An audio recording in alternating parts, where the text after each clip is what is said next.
You are listening to the Beyond the High Road podcast with Shelby Milford, episode number 32. Stay tuned. Well, hello, you guys. It is Monday afternoon, and I was on my way out to jump rope. And then I thought, oh, crud. I want to record an episode today because I also, towards the end of the week, you mamas out there, I have a little surprisey for you. Not towards the end of the week, all the way at the end of the week. I'm sure you are aware that Sunday is Mother's Day. This is Mother's Week. So yeah, I have a little surprisey at the end of the week for you. And so I thought I better get this one out, recorded and edited now, or else this mama is going to be hating her life editing a bunch at once. I think I'm ruining that surprise for you, huh? Now, today we're going to be talking about, and also just so you know, I am going to be doing Facebook Lives every day this week in light of the fact that it's Mother's Day, right? For Mother's Day week, just offering a little bit of extra support. They're going to be quick ones. I'm just going to come on and off. I did one today, however, I don't know. I think my brain was still in Sunday. It was interesting. I'm going to persevere and I'm going to go back in. Something happens with me. Like the second that I know it's live and I'm actually recording and I'm not talking to a person when I'm live, I don't know what happens in my brain. I do know what happens. I keep thinking like, don't fuck up. And of course I do. What we're focusing on is what we create, right? And so, yeah, today was a little bit of a hot mess, but that's okay. I'll get better at them. I'm not experienced in the live events. I did a few of them a while ago, and then I didn't do them because of this very reason. And so now I'm going back in. So I think I'm just going to learn to be okay with the practice of getting better. So right now, I don't know what happens. It's like everything that was in my brain when I hit the go live button just goes whoosh. I forget words. I forget how to formulate sentences. I don't know what happens. It's entertaining, but yes, I will be live every day and I don't have a specific time. Like tomorrow, I've got a noon client, so it'll probably happen after that. So it's going to be all over the board, but also, I am starting that private Facebook group for y'all, for anybody that wants to join and wants some extra support. It's all private and you have to answer questions to get in so that I can vet you guys and make sure that all y'all are actual alienated parents. I made it back in December, but I never did anything with it. Like I am this solo member of this group because I never did anything with it. But what I want to do with it now is my idea for it is to have a solution focused community where we'll do support groups and it's just going to be a free resource for you to get on. And my hope for this group is that when you go there, you'll leave there with the same amount or more energy than when you came in. This will be energy giving that you guys will be able to pull solutions, tools, ideas, support from the page, as opposed to feeling dragged into the page. Okay, now moving along. We are going to be talking about the different stages that you might be going through in your grief with your situation of alienation. I am pretty certain that I have parents with brand new situations where alienation has come into your lives, right? And then I think also there are some listeners that have had alienation happening their kids may be in their 20s or 30s and alienation happened years ago. However, the effects are still going strong.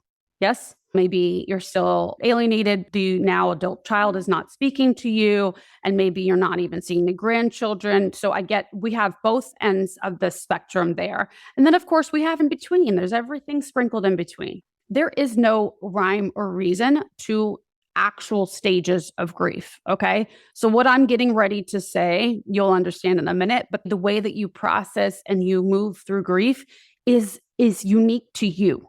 There's no right way to do it. For so long, many of us felt that, it needs to be, first it's denial, then it's anger, then it's bargaining, then it's however the order was, whatever the case may be. with you, your grief is going to happen. You will think that everything is good and you've gotten through it all and it's all behind me. And then all of a sudden, boom, something will pop up right in front of you and you'll be like, oh, hello, grief. How are you today? And then something will trigger it again. And then it'll go away for a little while and something will pop up again. Okay. This is just how grief is, right? It's not even cyclical. But I will say that in the beginning, it's when we're feeling the acute grief, the acute effects. This is when it's brand new and you maybe you just recently went to court. Maybe you were blindsided by this alienation. Maybe this has been like a slow burn and has finally come up to your kids not being in the house, or they have recently been rejecting you. When the initial whatever happens for you, the initial circumstance where you are now making it mean, oh no, I could possibly lose them, quote unquote, lose them. There was a pattern that your brain expected. Your brain expected to do pickups on Wednesday, Thursday, Friday, right? School pickups happened. Every other weekend happened. That's how it was. Whatever your schedule was, your brain expected that to stay status quo. And when all of a sudden you're not doing school pickups, or you're not receiving the phone calls like you once did, you're not receiving the return text of them telling you that they love you, but instead maybe either you don't get a response from them or the response is not a lovely, beautiful, I love you, or even a neutral response. Maybe it's an ugly response and now it's become a new pattern. When the circumstances begin to change and they sort of seem to be staying at that change, your brain has to relearn this change. It's just like when you move houses and you know how like when you've lived somewhere for so long, when you're driving, if let's say you're driving your kids to school, you can sort of do it on autopilot, right? If you go to work every day, you go to the same place every day, you could do it. There have been times where I have done it and I would get somewhere and I'm like, how the hell did I even get here? When you move to a new location and you have a new route to drive, then you don't have autopilot anymore. Your brain has to learn the new habit, the new thing. When the living arrangement, the custody order changed, whatever pattern you had with your children has changed, your brain takes a while to catch up to that. The old pattern, the old expectations were like encoded in your brain. And so when your kid is not sitting at the dinner table on Tuesday when you walk in from work and the house is empty, your brain does a freak out like, oh shit, something is terribly wrong. And it's this shock, it's this disbelief. It is, even though you knew these were the new terms, if you will, this was the new situation, it still feels not real. And so that is the acute grief phase 1 for today's talk. Okay. In this phase, you may not be very functional. You may be like, I guess, compare it to like when I was in Texas, like the crazy artist phase, when I was living up on the hill, compare this phase to like that. So if you're showering, things are good, right? In this stage of grief, you are likely retracted from social circles and maybe even possibly family. You are very much in opposition, fighting the current circumstances and wanting them to change back to how it was. You need to get back to the regular custody situation. It needs to happen now. All of this is very wrong. You are very, very actively in argument, in a war with that. And then the next phase would be what I can consider like purgatory, where you're in between, like you're functional, you are going to work, you are getting things done, you are able to function in a social environment. However, you might not feel like you can connect with the people that you're speaking with. Like, let's say if you go to like a social gathering, you may just be giving people what you think they want to hear as far as like, how are you? Oh yeah, I'm great. You may even fib a little bit so that they don't feel uncomfortable, because you think if you answered honestly, it would make things uncomfortable. And either they would judge you or they would just feel uncomfortable because it's a heavy subject, right? So the connection isn't there. You don't feel like you can really be yourself around many people. And you feel like you're kind of going through the motions of life. Like things are getting done. You might be paying the bills, you might not, but you are working towards it. You are functional in your life. You're not in denial. Like in the phase one, you were in denial about what was happening. And no, this can't be. This is wrong. Somebody made a mistake and it needs to be switched. That's in phase one. Phase two, you are acknowledging, all right, this shit is fucked. But here I am. When I'm talking about all of this, when I'm referring to your grief here and these phases, put your custody case aside. That's separate. Okay. We're not talking about the case and what you're pursuing, what you're not. This is about you as a person and how you are functioning in your everyday life. Okay. So you are getting shit done, but you feel like life doesn't have any meaning or it has very little meaning. You may feel like you get what you get. I'm never really going to be happy again, but I'm fine. I'm like living life. This is the hand I got dealt and I will never truly be happy again, but I'll manage. If you have moved on, you may have gotten a new partner and that's fine, but you just don't have like a love or there's not a lot of desire and you're not seeing the little joys in life. So you're just sort of going through the motions. That's why I call this like the purgatory, because you also might feel like it's too late to start over. You're already such and such age and you think, well, what is there out there for me now? Like, how could I even just start over? And if I do start over, what am I saying about my relationship with my child?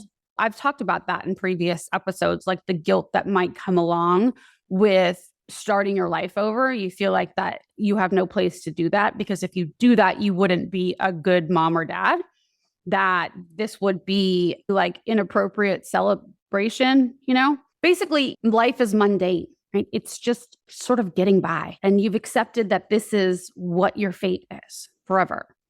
And you may hope that one day your kids get back to you, but honestly, at this point, you're just exhausted. And you just want to pay the bills and get through the next day. So that's the purgatory, the second phase. And there's a third phase that you may or may not ever get to. Okay. And this is the boiling point, like the point where enough is enough. You want there to be more in life. You can't take living in this purgatory, the mundane, you get what you get. You're not willing to accept that this is it for life. Something inside is telling you that there's more. It might be all right for you to at least poke around and window shop and see what might be out there. And some of you might not, it might not be like, no, there has to be more. You may be at that point where you're just like curious, like you're on the fence. You've got 1 foot over here and 1 foot, not sure whether you can step over to the other side. But you're like, what if there's more than what I'm doing over here by settling? What if I could have happiness? What if I could create an amazing life? If you have that wonder, that question, that hope in you, then I think it's something worth investigating. If you have that voice wondering, could it possibly be? Could I have more? Could I find happiness still, even in the midst of alienation? If that question is there, it's usually like a little whisper, the little, oh, could it be? If that's there, listen to it. Listen to it. There's a reason it's there. Okay? You always hear people say, at the end of life, the one thing that people never, ever say is, oh man, I wish I would have lived more. I wish I would have been less brave. Nobody says those things, right? And if you hear a little voice inside you talking and wondering, like, could it be? I think it's so important to investigate that for yourself. Could it be? Let's see. Let's check it out. I don't know if there's a downside to that, to just checking around, just poking around and seeing. You could say, yeah, well, the downside is I have spent how long in misery, in so much pain. I've been crying for years and you don't want to do it anymore. You don't want to have to think about doing any more healing, any more processing, any more of any of that stuff. Because first off, it sounds like so much work. It sounds miserable. And you don't know if the payoff is worth it. And also, you think by going into the unfamiliar and putting your heart on the line, becoming vulnerable in any way, you're not sure if that's worth it because you might just get slapped in the face again. You might get knocked down and you're not sure if you could take that. Like mentally, emotionally, I don't know if I could even do it again. I can't risk it because I could just what? I might not be able to make it through. You ever hear people say that? They'll be like, oh man, I don't know how they're doing it. I could never get through it. Well, of course you could. Of course you could. Given the circumstance, of course you could get through it. So if you've ever said that to yourself, like, oh, I couldn't handle the rejection. I couldn't handle the heartbreak. I don't want to put myself through that again. That's just me being smart. I'm not going to risk my emotional, mental health that way. So I'll just stay here in this ho-hum place for all of eternity until my life is through.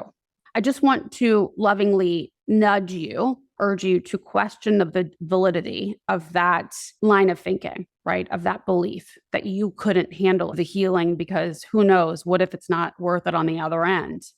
When we find happiness, when we find joy, Brene Brown talks about this a lot. Her study is about vulnerability, and it is so true. It's when we find happiness and joy, we don't find that without having to be vulnerable. In order to get anything worthwhile, if you ask me anyway, you must first become vulnerable in some way, shape, or form. The more vulnerable you allow yourself to be, the possibility for payoff is that much greater. So that's one. Two is that healing yourself, healing and moving forward, and not just accepting the ho-hum of settling for this is the rest of my life now. Healing and creating a new life for yourself isn't the painstaking, draining process that you might think it is. When we do the work to heal ourselves, really all that is staying open to being vulnerable, staying open to questioning our current beliefs and our current thoughts, and deciding that we want to believe new things that help us to move us forward. So if you're at that breaking point or like that on the fence point where you are like, maybe, possibly, there's more for me, right? Maybe, possibly, I could create something new while holding space for my child and the grief that I have. I can still create something new and better. This is the concept of post-traumatic growth. Post-traumatic growth, the idea behind it that suffering, distress, trauma can potentially cause you to grow in one or more areas of your life, has been around for thousands of years.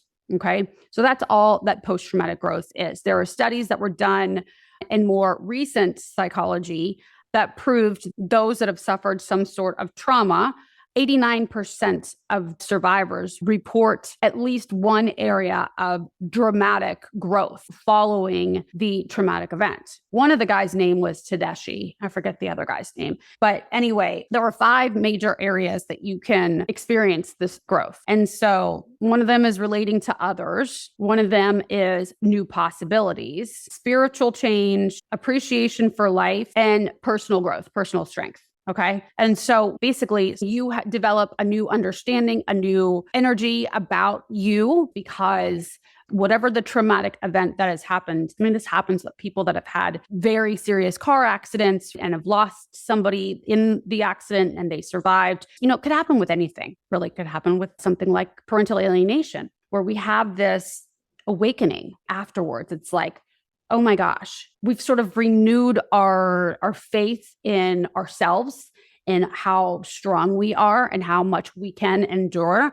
And therefore, it motivates us to look in the other areas of our life. Maybe some of us, not all of us, but some of us realize that we weren't appreciating life in the way that we really want to appreciate it. Some of us then also because of the accusations that were flying in our situation of alienation, we realized that we maybe weren't living life the way that we wanted to. Which is my case. I wasn't living life in the way that I today want to live it. And I chose to grow in many areas as a result, right? I knew that I could be doing more and living better. I wasn't applying myself. I wasn't living consciously. The lowest of low that I got, I sort of think of it like, when people go into the service. And mind you, I apologize if I offend. I have never been in the service myself. I sort of think of it like when a cadet is in boot camp and they get torn down, right? They tear them down physically, mentally, emotionally to build them back up again. And I kind of think about my situation in that way. Now, my ex is not doing the building back up of me. I am doing the building back up of me. And I'm making myself bigger and better and all of the things than I was before.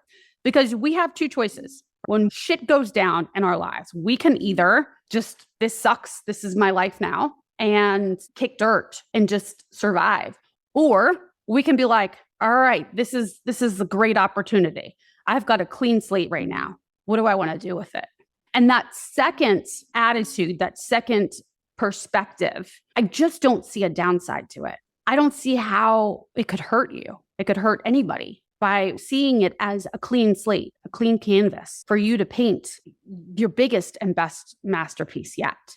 Not that how you were living or doing or whatever before was wrong or bad or warranted the situation of alienation. This is another, if I change how I am and if I rebuild myself better than I was, then I'm somehow admitting that my life before warranted being rejected. And that is not the case at all. It's not about them. It is not about them. It's like if your house gets torn down in a hurricane, and if you go and rebuild it better, insurance comes around and you've got the same amount of money either way. You're going to go build it back how it was or build it better, same amount of money. You're going to rebuild it better. We're meant to evolve. I think that it is possible for us to still be feeling grief and evolving at the same time. It doesn't have to stunt us. It doesn't have to keep us stagnant. It doesn't have to be something that we lug around for the rest of our lives, like a ball and chain. We don't have to be shackled.